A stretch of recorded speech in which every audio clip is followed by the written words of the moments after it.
आज की हमारी क्लास में हम बात करेंगे फंक्शन। फंक्शन मतलब कि फॉर्मूला, और हमारा फॉर्मूला का पहला दिन है। थोड़ी सी हम स्लो लेते हुए हम आगे एडवांस की तरफ बढ़ेंगे।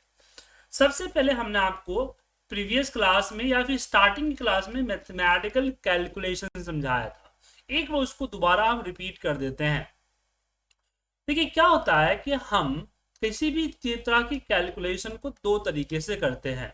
पहला, जो इनबिल्ट फंक्शन है सम, उसको इस्तेमाल करते हैं, और दूसरा हम अपना मैथमेटिकल ऑपरेटर जैसे कि प्लस का सिंबल है उसका इस्तेमाल करते हैं। अब मैथमेटिकल ऑपरेटर होते हैं प्लस, माइनस, मल्टीप्लाई, डिवाइड और ए पावर। ये होते हैं मैथमेटिकल ऑपरेटर्स। इनकी मदद से हम कोई भी कैलकुलेशन कर सकते हैं। जैसे कि अगर मैं यहां बताऊं कि हमने किसी प्रोडक्ट को बाय किया और सेल किया। बाय हमने 50 में किया, सेल हमने 60 में किया, तो प्रॉफिट का परसेंटेज कितना होगा। अब इन चीजों के लिए एक्सेल में फॉर्मूला नहीं है। क्या होता है कि हर चीज के लिए एक्सेल में फॉर्मूला हो, इसकी जरूरी नहीं है। कई बार एक्सेल के अंदर में जो चाहिए वो फॉर्मूला होता नहीं है। तो उन सारी चीजों को हम कैलकुलेशंस कर सकते हैं मैथमेटिकल ऑपरेटर की मदद से। जैसे कि यहां बोला जाता है कि इसका फॉर्मूला है sale minus by divide by by. तो ये प्लस होता है, ये माइनस होता है, ये मल्टीप्लाई होता है, डिवाइड ए पावर। पावर का मतलब है जैसे 10 स्क्वायर करना है। तो 10 स्क्वायर के लिए हम क्या करेंगे, 10 स्क्वायर के लिए यह इक्वल 10 पावर 2 कर देंगे, तो 10 स्क्वायर आ जाएगा। ये टाइप कैसे होता है, तो शिफ्ट के साथ 6 को प्रेस करें तो आपको ये मिल जाएगा, शिफ्ट के साथ 6 को।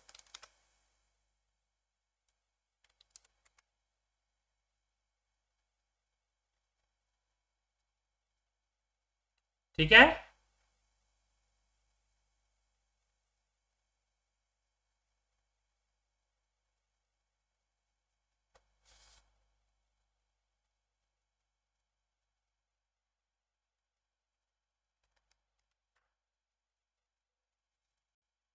चलिए अब आगे बढ़ते हैं।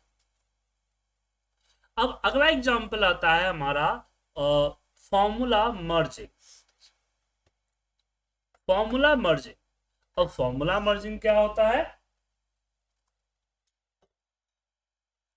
अब जैसे हम दो फॉर्मूले, कई बार क्या होता है कि हमें कुछ काम करने के लिए फॉर्मूले अवेलेबल नहीं होते, लेकिन हम दो तीन फॉर्मूले को आपस में मर्ज करके बना सकते हैं। जैसे एग्जांपल के लिए मेरे इस कॉलम में हमने लिख दिया B, E, F, G and again B and again F.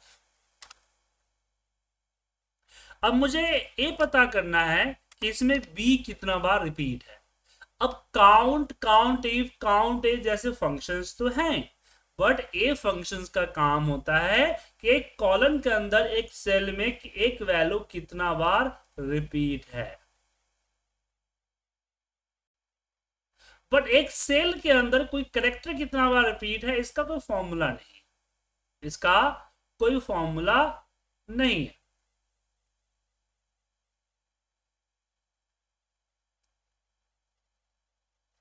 लेकिन एक तरीका है, जैसे इक्वल हमारे पास फॉर्मूला है सब्स्टिट्यूट का। सब्स्टिट्यूट फॉर्मूला क्या करता है कि इसके अंदर हम b को रिमूव कर देते हैं ब्लैंक से।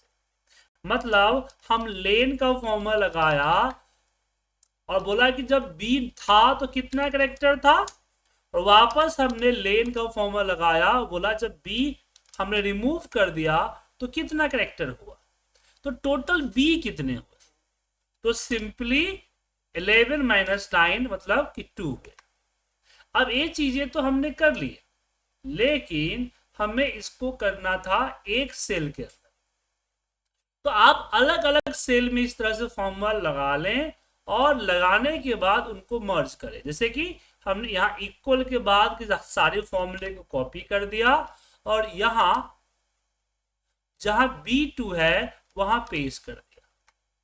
फिर यहां से हमने लेन का फॉर्मूला उठाया, कॉपी किया, एस्केप मार के बाहर आया और यहां जहां हमारा B3 है उसके जगह पे पेस्ट कर दिया। फिर यहां लेन का फॉर्मूला साथ में जो सब्स्टिट्यूट का उठाया और यहां पेस्ट कर दिया।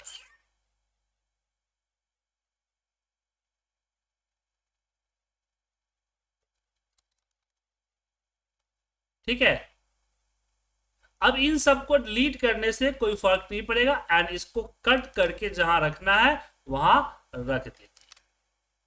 ये बोलते हैं फॉर्मूला मर्जिंग मेथड। मतलब कुछ ऐसा काम जिसके लिए एक्सेल में फॉर्मूला अवेलेबल नहीं है लेकिन हम उनको कई सारे फॉर्मूले के साथ मर्ज करके एक नया फॉर्मूला तैयार कर सकते हैं। तो उनको हम अलग अलग सेल में इस तरह से लगाएंगे और फिर उसको एक सेल के अंदर मर्ज करेंगे कॉपी पेस्ट की मीडियम से।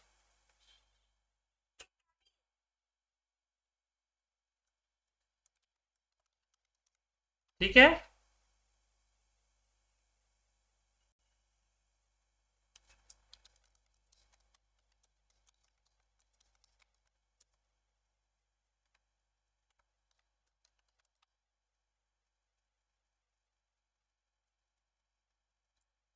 कोई दिक्कत सर? किसी को दिक्कत? अरशद जी, बाकी लोग कोई दिक्कत इसमें? राजवीर जी कोई दिक्कत?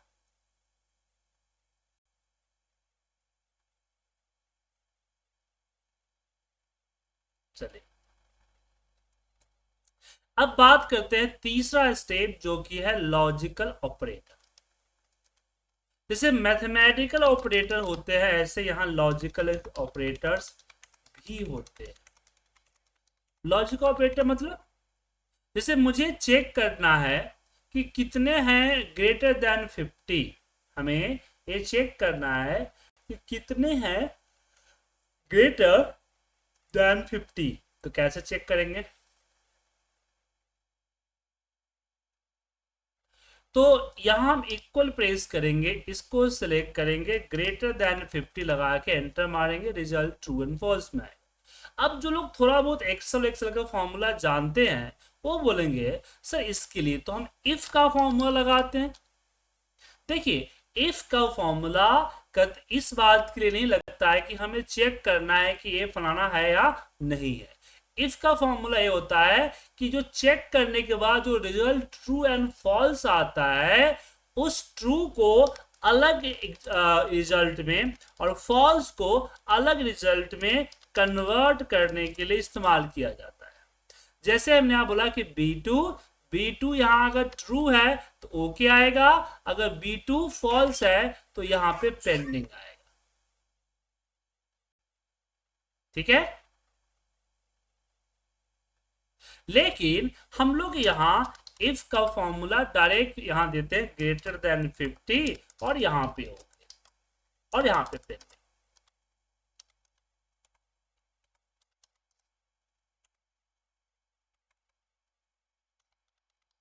इस तरह से। ठीक है, तो यहां पे हमने इस लॉजिकल ऑपरेशन की कैलकुलेशन को इफ के साथ मर्ज किया है। ठीक है ना सर? इफ के साथ क्या किया है? मर्ज किया है।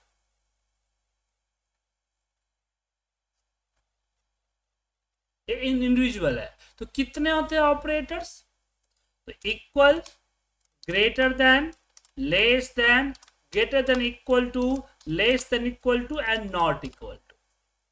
Equal, greater than, less then,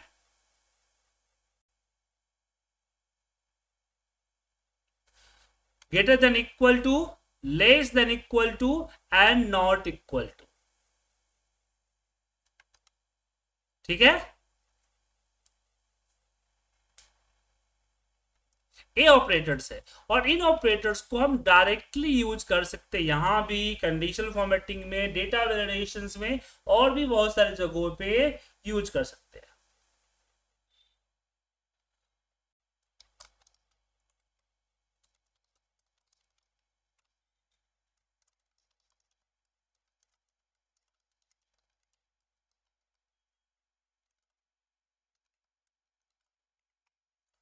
ठीक है, चलिए, तो लॉजिक ऑपरेशन आ गया। अब हम बात करते हैं कोई फॉर्मूला हम लगाते कैसे हैं। तो फॉर्मूला लगाने का तरीका मैंने लास्ट क्लास में बताया था, दोबारा बता देता हूं। सबसे पहले आपको एक डिस्कस करना है कि आपको आपको करना क्या है, और उस जो करना है उसी के हिसाब से फॉर्मूला चूज करना हो। जैसे कि मुझे यहाँ पे इंसेंटिव देना है, क्या देना है, इंसेंटिव देना है। कंडीशन है कि ग्रेटर देन 50 है तो 500 का इंसेंटिव देना है। ठीक है,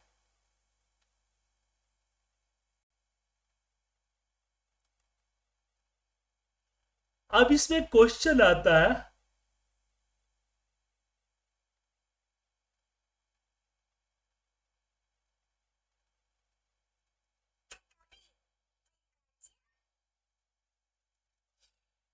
कि क्या फॉर्मूला लगाए। तो लॉजिकल फॉर्मूला है, तो ये फॉर्मूला हमेशा इफ कंडीशंस के ही लगेगा। तो यहां पे हम इफ कंडीशंस के लगाएंगे, हम यहां देंगे इक्वल इफ। अब जैसे इक्वल में हमने इक्वल लिखा और आई लिखते ही पूरा फॉर्मूला आ गया। एरो निशान से आप ऊपर नीचे जा सकते हैं, टैब प्रेस कीजिएगा तो फॉर्मूला टाइप हो जाएगा।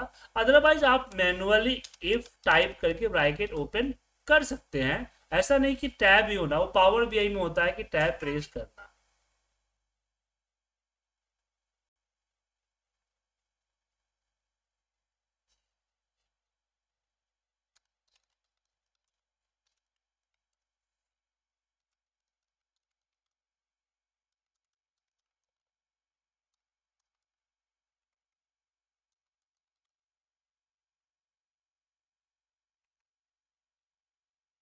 तो यहां पे अब आता है लॉजिकल टेस्ट, ये इनपुट्स कहलाते हैं। तो लॉजिकल टेस्ट में हमने 85 को लिया और फिर हम बोलते हैं is greater than equal to 50, then result will be 500। अब ये जो आप वैल्यू फॉल्स देख रहे हैं, ये क्या है, ऑप्शनल है। ऑप्शनल है कैसे पता चला, हमने लास्ट क्लास में बताया था कि ये स्क्वायर ब्रैकेट के अंदर है। अगर स्क्वायर ब्रैकेट के अंदर कोई सिंटैक्स है, इसका मतलब ये है कि आपको ये डालने की जरूरत नहीं है। डालिएगा तो जैसे जो डालिएगा उसके हिसाब से रिजल्ट आएगा, जो नहीं डालिएगा वो डिफॉल्ट आएगा। तो मैं यहाँ पे नहीं डालता हूं, छोड़ देता हूं। तो इससे होगा क्या कि जहां कंडीशन मैच नहीं होगा वहां पे फॉल्स आ जाएगा, और यहाँ फॉल्स सूट नहीं कर रहा है ना, इसलिए हम यहाँ कॉमा करके 0 कर देते हैं और एंटर प्रेस करके इसको यहाँ नीचे तक ड्रैग करते हैं, तो रिजल्ट आप देख सकते हैं। सो इफ फॉर्मूला समझिए, इफ फॉर्मूला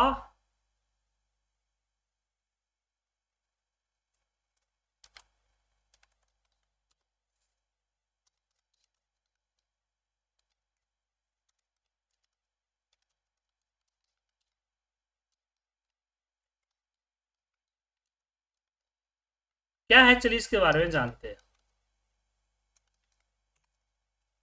तो इफ फॉर्मूला का काम होता है सिंपली कि इसके अंदर में जो लॉजिकल टेस्ट आएगा, चाहे आप ग्रेटर देन लेस देन का सिंबल लगा के, आप कोई फॉर्मूला लगा के, कुछ भी लगा के आप यहाँ पे ट्रू देते हैं। अगर ट्रू हुआ तो पहला रिजल्ट देगा, अगर ये फॉल्स हुआ तो दूसरा रिजल्ट। लॉजिकल सर्किट की तरह ये काम करता है, लॉजिकल सर्किट की तरह ये काम करता है कि अगर कंडीशन मैच हुआ तो ठीक है, मैच नहीं हुआ तो फॉल्स देगा, सिंपल सी बात। उसका एक एग्जांपल मैंने आपको यहां बताया कि हमने बोला कि ग्रेटर देन 50 है तो 500 शो होगा, अदरवाइज 0 शो होगा। चलिए एक और एग्जांपल इसका देते हैं।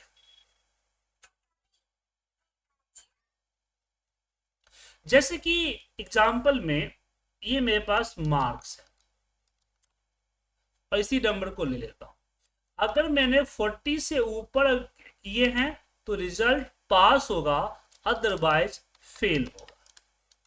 अब यहां हम इक्वल करेंगे आई एफ इफ में हम सेलेक्ट करेंगे इसको। अगर ग्रेटर देन इक्वल टू, अब ग्रेटर देन इक्वल टू करने से क्या फायदा हुआ कि ए 40 से बड़ा है या 40, अगर मैं सिर्फ ग्रेटर देन 40 कर दूं तो 40 को कंसीडर नहीं करेगा, 41 से शुरू करेगा।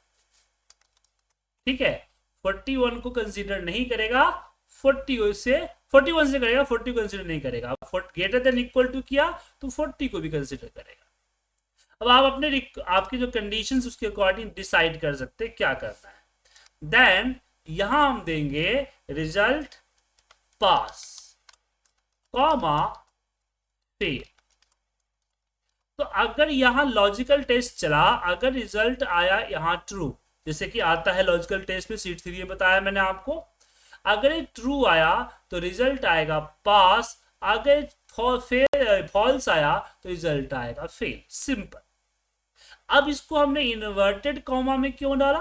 अब यहां एक चीज नोट कर लीजिए, एक्सेल के अंदर कभी भी कोई फॉर्मूला अप्लाई करते हैं और उसमें कोई टेस्ट आपको डालना है, कोई अपना टेस्ट अगर आपको डालना, टेस्ट नहीं टेक्स्ट, जैसे कि कोई नाम, सिटी, प्रोडक्ट, जो not a part of formula, वो फॉर्मूला नहीं है, कोई रेफरेंस नहीं है, जैसे A1 C1 नहीं है, ना कोई फॉर्मूला है, उसको हमेशा आपको डबल कोटेशन मार्क में ही देना होगा।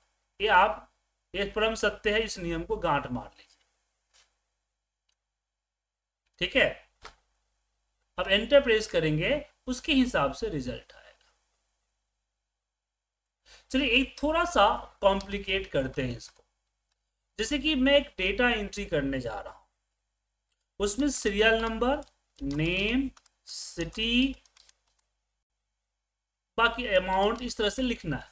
तो मैं क्या करता हूं, यहाँ पे 1 लिखता हूं, नेम देता हूं पूजा, सिटी देता हूं 500 और अमाउंट देता हूं, सॉरी सिटी देता हूं पुणे और अमाउंट देता हूं 500।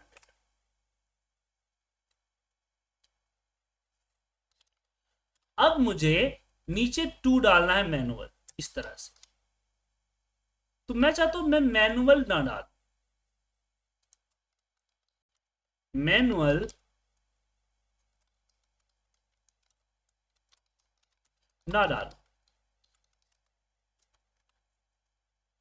ये ऑटोमेटिक आना चाहिए। तो यहां पे मैं इफ फॉर्मूला लगाया, इफ सामने वाली वैल्यू जो नेम है अगर वो ग्रेटर देन 0 है। अब ग्रेटर देन 0 क्यों किया? क्योंकि जो ब्लैंक सेल है इसको एक्सेल 0 समझता है। अगर इस पे कुछ भी टाइप कर दिए, नाम, नंबर, कुछ भी टाइप कर दिए, तो हमेशा क्या आएगा?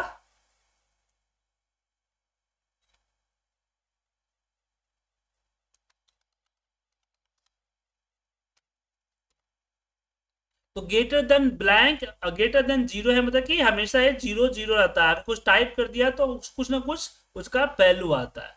तो अगर ब्लैंक है तो यहां भी ब्लैंक दिखे। तो ब्लैंक देखने के लिए हमने क्या किया?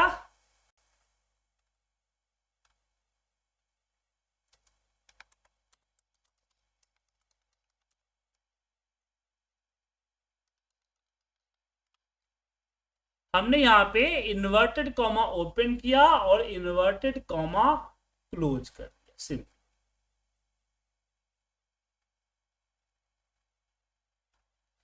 ठीक है, फिर यहां पे कॉमा किया, अगर ग्रेटर देन, नहीं सॉरी, ग्रेटर देन 0 में तो हमें रिजल्ट डालना है ना, 1 + 1, अगर नहीं हो तो ब्लैंक करना। एंटर प्रेस किया और इसको नीचे की तरफ ड्रैग कर। अब यहां पे मैं ओम लिखता हूं तो 2 आया। 2 क्यों आया? क्योंकि ये चेक किया K3 ग्रेटर देन 0 है। K3 क्या है? ग्रेटर देन 0 है। अब ग्रेटर देन 0 है, जिस कारण ए आपको यहां पे इस कंडीशन को चलाया, J2 में ऊपर वाले सेल में +1 कर दिया। अब इसको नीचे की तरफ ड्रैग करके रख दीजिए। रखने के बाद यहां आप देख सकते हैं रिजल्ट आ जाएगा। ठीक है,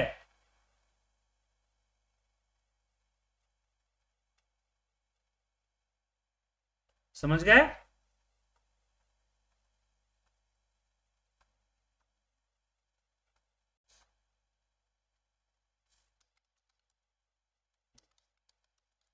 हाँ, वो डालना पड़ेगा।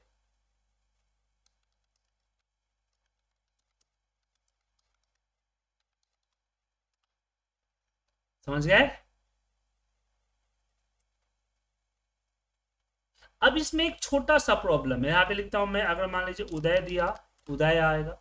एक कॉलम छोड़ देता हूं, यहाँ पे योगी लिखता हूं, तो ये एरर आएगा। अब ये एरर क्यों आ रहा है, ये आप लोग डिस्कस करें। ठीक है,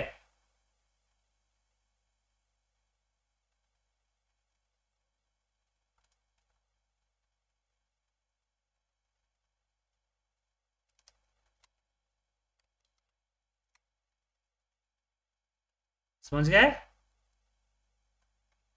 अब रही बात प्रैक्टिस की, तो आपको मैं एक प्रैक्टिस शीट भेज रहा हूं।